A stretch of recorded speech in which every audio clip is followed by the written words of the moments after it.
এইফালে আজি বজাৰৰ পৰা গাহৰি মাংস কিনি আনিলোঁ। গাহৰিখিনি চাওকচোন, ইমান ধুনীয়া, একদম ৰঙা বগা ধুনীয়া।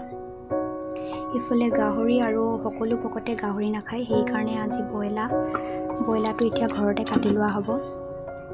এইফালে ব্ৰইলাৰ আৰু এইফালে গাহৰিটো দিম আমি আলুৰ লগত, আৰু এইফালে ব্ৰইলাৰটো আলু বিলাহী ব্ৰইলাৰ মাংস দিয়া হ'ব।